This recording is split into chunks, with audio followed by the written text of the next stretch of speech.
Então, pessoal, agora a questão 4D7. Ela diz o seguinte, o enunciado. O difluoreto de oxigênio, tá? Então temos aqui, ó, o difluoreto de oxigênio, certo? É um gás incolor muito venenoso e que reage rápida e exotermicamente com o vapor d'água para produzir oxigênio, né, e o HF, que é o ácido fluorídrico, tá certo? Ou fluoreto de hidrogênio. E temos aqui que foi dada a reação, onde essa reação aqui acontece com a liberação de 318 kJ. Já foi dito pelo próprio enunciado da questão, né, que é uma reação exotérmica. Perfeito. Sabendo disso, qual é a variação de energia interna na reação de 1 mol desse difluoreto de oxigênio? Tá? Então, essa questão aqui, ela trata de a gente descobrir qual o valor de ΔU a partir de ΔH. Tá? A primeira questão que a gente vai fazer aqui, onde a gente calcula variação da energia interna a partir da variação de entalpia. E a gente pode fazer também a variação da entalpia a partir da variação da energia interna. Na questão anterior, né, na 4D5 e 4D6, fizemos mais ou menos isso, usando a primeira lei da termodinâmica, mas não foi para a reação química, propriamente dita. Tá? Não fizemos, por exemplo, considerando que o gás era ideal. Então isso aqui é um caso particular, tá bom? É um caso particular interessante que pode cair também, né, geralmente cai em concurso, cai em seleção para mestrado, seleção para doutorado. Então é uma questão muito clássica na termoquímica. Tá? E a gente agora vai ver como é que faz. Todas as informações que nós vamos ver aqui a gente já viu, a gente já conhece, a gente tem base. Isso é importante. Por isso que a gente viu as coisas assim, digamos assim, na tentativa de ver bem fundamentadas, porque numa hora dessa a gente só vai aplicar, tá bom? Então vejamos, eu quero uma relação entre ΔH e ΔU. Se eu tenho um, calculo o outro. E assim por diante. Isso a partir de uma reação química. Isso aqui é importante também. Então, eu fiz uma demonstração, quando eu dei aula de entalpia para vocês, a partir da primeira lei da termodinâmica, que eu cheguei a mostrar a vocês como surgiu a entalpia. A entalpia está no caderno de vocês, né, quando a gente fez a demonstração. Quem faltou a aula pode ter pego aí com alguém. Tem também uma videoaula sobre isso no meu canal. Então, entalpia é energia interna mais o produto PV. Pressão vezes volume. Essa é a definição de entalpia a partir da primeira lei da termodinâmica. Eu até coloquei aqui, ó. Expressão demonstrada em sala de aula, também tem videoaula dela, a partir da primeira lei da termodinâmica, aplicada a uma transformação termodinâmica a pressão constante. Tá? Então, a definição de entalpia vem da primeira lei da termodinâmica. Então, pessoal, foi a partir da primeira lei da termodinâmica que nós chegamos, né, que os físico-químicos chegaram nessa grandeza chamada entalpia, que vem de calor entálpico. Então, é um tipo de calor que a gente usa para reação química porque existe um componente de trabalho nela, tá? A gente soma a energia interna com um componente de trabalho, que para a reação química, para você calcular esse trabalho, não é tão, digamos assim, visível. É um trabalho, digamos, abstrato para a gente encontrar na reação química. Então essa expressão facilita você calcular uma nova grandeza que a gente sabe que intrinsecamente tem a energia interna e tem a componente de trabalho. Tá? Então vamos lá. Então, essa expressão tem no caderno de vocês, é da definição de entalpia. Tá? Dê uma olhadinha para entender isso aqui. Considerando o modelo do gás ideal, que nós conhecemos também, aplicado a todas as espécies gasosas envolvidas numa reação química, pode-se escrever. Tá? Então, eu estou considerando que, por exemplo, nessa reação química aqui, do difluoreto de oxigênio mais água do estado gasoso, dando oxigênio no estado gasoso, e o fluoreto de hidrogênio no estado gasoso. Então, como todas as espécies são gasosas, e mesmo que não fossem todas, mas todas as espécies na reação química que são gasosas, né, reagentes ou produtos, nós podemos considerar que eles têm comportamento de um gás ideal. Tá? Eles têm comportamento de um modelo ideal. Tá? Então, nós sabemos que existem os desvios do gás ideal, que a gente aprendeu em Físico-Química 1. A gente sabe que existe a equação de Van der Waals para corrigir esses desvios. Existem outras equações também de gases reais, mas aqui ele quer que a gente considere o modelo do gás ideal. Tá? Então, a gente sabe que é uma aproximação que tem desvios, mas dependendo da pressão que a gente está trabalhando, sobretudo se é uma pressão que não é muito alta, uma pressão relativamente baixa, também se a gente está trabalhando com... não está trabalhando com a temperatura muito alta, então a gente pode ter um modelo que vai dar uma boa aproximação. Então ele pede para usar então o modelo do gás ideal. Então nós sabemos que o modelo do gás ideal é dado por essa expressão matemática que nós demonstramos em Físico-Química 1, pressão vezes volume, PV, igual a nRT, número de mols, constante dos gases ideais e temperatura absoluta. E nós sabemos aqui a definição de entalpia que a gente já sabia. E percebemos que esse termo aqui, ó, PV, ele está aqui na equação do gás ideal. Então, considerando essa expressão aqui aplicada a um gás ideal, a gente pode trocar esse PV por nRT. Então, vai ficar como? Ó, entalpia, quando a gente for considerar as espécies gasosas se comportando como gás ideal, vai ser igual a energia interna, mais, esse mais aqui ó, da expressão, quem é PV? nRT. Olha que interessante. Tá? Então, essa expressão aqui ela só pode ser usada se a gente estiver considerando o modelo ideal. Vamos aplicar isso, por exemplo, para os reagentes de uma reação química. Então, a entalpia dos reagentes vai ser igual à energia interna dos reagentes, que é igual ao número de mols dos reagentes, vezes a constante dos gases ideais, vezes a temperatura absoluta da reação química.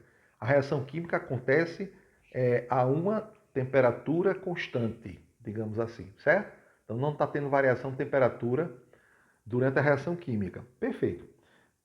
Considerando agora os produtos de uma reação química. Considerei os reagentes, agora os produtos. A mesma coisa. Ó.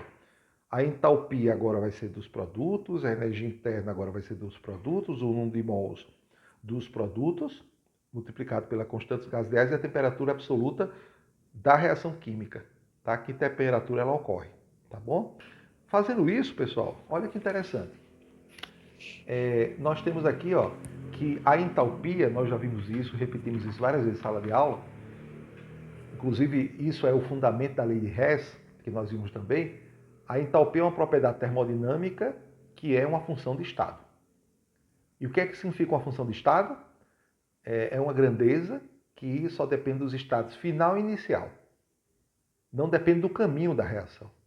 Eu posso fazer essa mesma reação química do difluoreto de oxigênio com vapor d'água por vários caminhos diferentes, mas a variação de entalpia não muda. Ela só depende dos estados final e inicial, tá bom?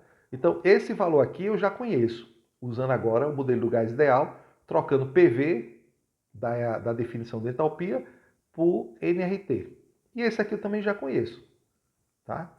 Nós sabemos que essa fórmula aqui, que vem porque a entalpia é uma função de estado, ela, aplicada a uma reação química, a gente já usou em sala de aula, que é a variação de entalpia de uma reação química é o somatório das entalpias molares padrão dos produtos menos o somatório das entalpias molares padrão dos reagentes.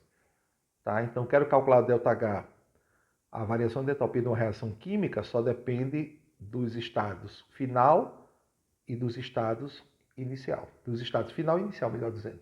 Tá bom? Isso aqui eu coloquei só para lembrar, mas eu vou usar essa outra fórmula aqui. Ó. Vamos substituir, então. Quem é a entalpia dos produtos que a gente já viu? É energia interna dos produtos mais nRT. Só que aqui é como é produto, o número de mols do produto. Tá? Então isso aqui antes era PV, substituir por nRT. Que é a entalpia dos reagentes? A mesma coisa. É a energia interna dos reagentes mais número de mols dos reagentes, RT. E agora eu posso subtrair esses dois. Ó. Tá? Não é entalpia dos produtos menos entalpia dos reagentes. Vamos fazer isso? Então, ó, ΔH é a entalpia dos produtos menos a entalpia dos reagentes. Que é a entalpia dos produtos? tá? Nós sabemos que a entalpia dos produtos, ó, a entalpia dos produtos vai ser, ó, energia interna dos produtos mais NPRT, né? Número de mols do produtos, constante dos gases ideais, temperatura absoluta. Quem é a entalpia dos reagentes? A mesma coisa, ó. Tá? E aí o que é que a gente vai fazer? Vamos juntar as famílias, tá? Juntar nas famílias, ó. Primeiro, antes disso, fazer o jogo de sinal aqui, ó. Menos com mais, menos com mais, menos. E a gente tem essa expressão aqui, ó. E eliminamos o parêntese.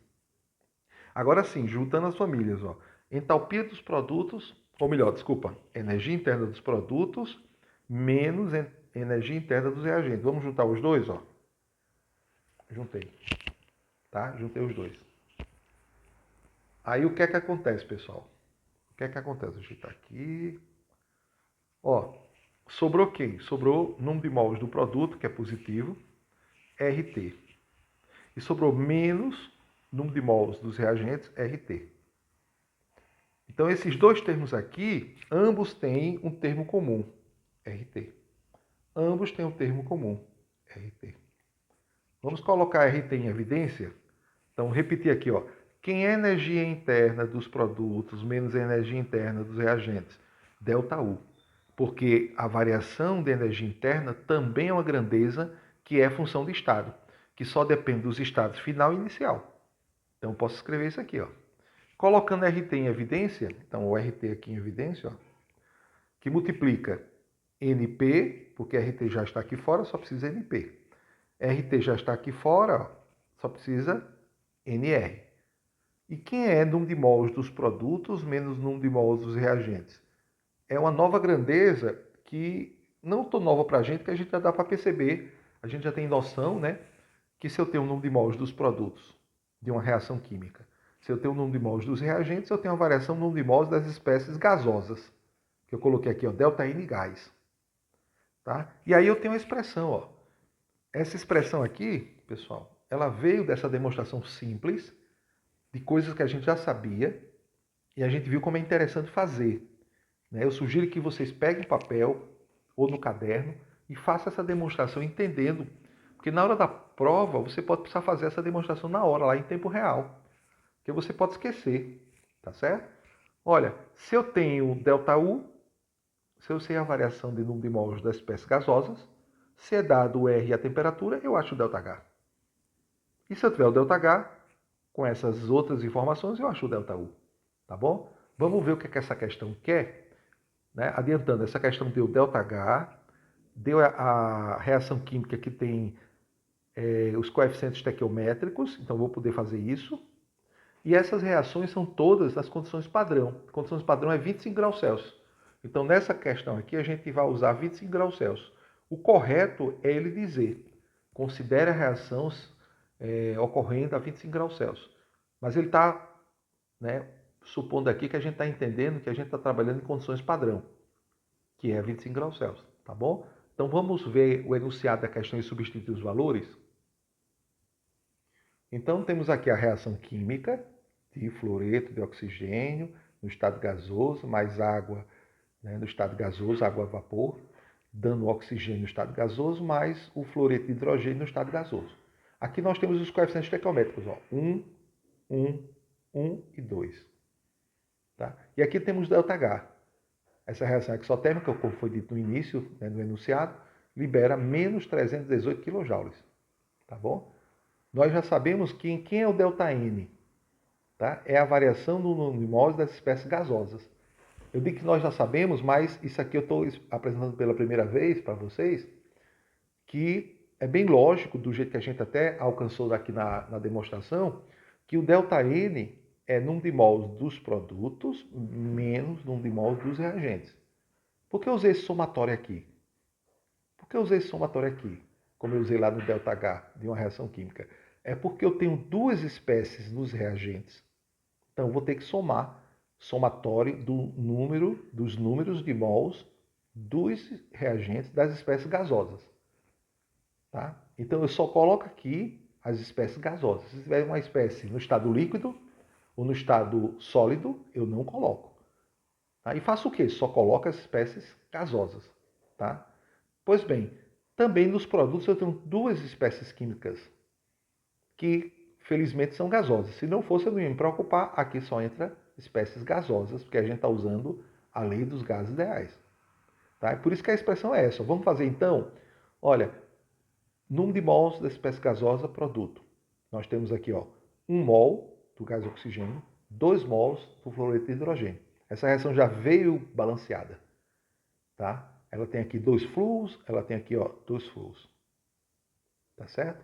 Ela tem aqui 2 hidrogênios, ela tem aqui 2 hidrogênios.